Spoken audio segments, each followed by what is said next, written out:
kisah benar seseorang yang ada dua keadaan yang diceritakan. Yang benda itu berlaku depan mata dia. Ya. Satu hari dia nak balik ke utara. Dan kemudian dia hanya berhenti di satu tempat nak melepaskan nak solat pada masa tu di masjid itu, dan dia tengok ramai budak-budak mengaji. Jadi dia tengok macam budak-budak ni pakaiannya bukanlah orang berada.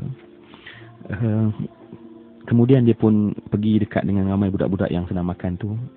Dia hanya kata, anak-anak makan apa saja, pakcik bayar. Jadi budak-budak ni seronoklah order itu dan ini seramai itu. Dan dia jumpa dengan penjual tersebut. Dia keluarkan duit sebanyak RM34.70.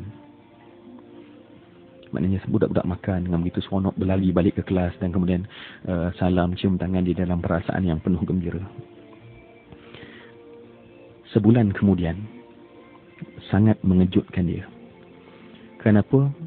Sebab dia dapat satu projek yang nilai projek tersebut adalah RM347,000. Depan mata dia. Dan dia kata bila dia dapat jumlah projek tersebut, sebab dia ingat RM34.70 itu, dia ingat kenapa? Sebab sikitnya aku bagi, ramai ni budak boleh makan. Tapi dia dapat RM347,000.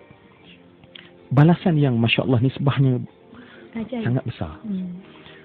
Dan dia juga menceritakan, yang ni saya rasa Masya Allah ya, ialah bisnes mungkin meneroka. Orang bisnes ni kadang-kadang disimpan modal, simpan ya, untuk insurans, bond dan segala macam.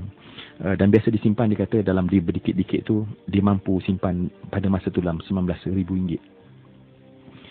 Dan RM19,000 ni lah yang bagi orang bisnes cagaran lah kalau ada benda mungkin nak gear fixed deposit pun, apa pun istilahnya ya. Tapi dia cerita hari itu dia pergi ke surau sebab sebulan lagi nak bulan Ramadan. Dia kata seluruh orang surau tu duk risau sebab pembinaannya terhenti. Dan terhenti tersebut tak cukup untuk buat lantai. Dan kosnya adalah RM19,000.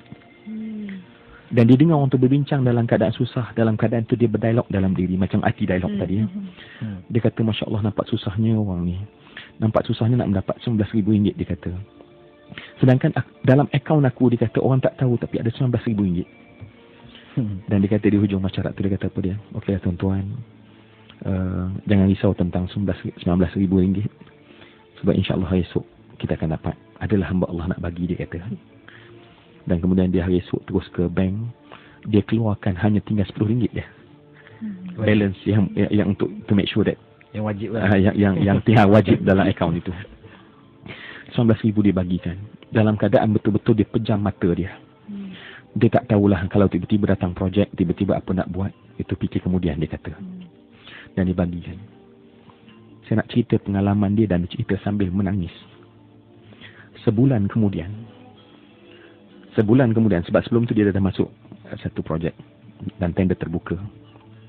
Sebulan kemudian, dia dapat satu surat dan panggilan. Dia dan syarikatnya telah berjaya memenangi tender dan menjadi milik dia sebanyak RM19 juta. Dia kata dia menangis bukan kerana projek, tetapi dia menangis kerana RM19,000 yang dia bagi pada hari itu. Tetapi Allah itu jauh lebih baik bagi sampai RM19 juta, dia kata. Dan kisah ni kisah benar berlaku. Dan benarlah dalam hadis kursi Allah kata biqadri tu'ti u'tik. Pada kadar engkau beri sebagai seorang hamba, aku beri sebagai sebagai Tuhan. Kita beri RM19,000 sebagai hamba, ya Allah, ni je aku ada, ya Allah. Allah boleh beri lebih banyak daripada itu. RM19 juta diberikan kepada dia. Jadi sebab tu rakan usrah, apa lagi? Jom kita buat benda ni. Jangan kita hanya bercerita, muhasabah. Mari kita mula infakkan. Buang bakhil macam doktor katakan tadi. Semoga insya-Allah kita jadi orang terpilih. Wallahu a'lam. Amin.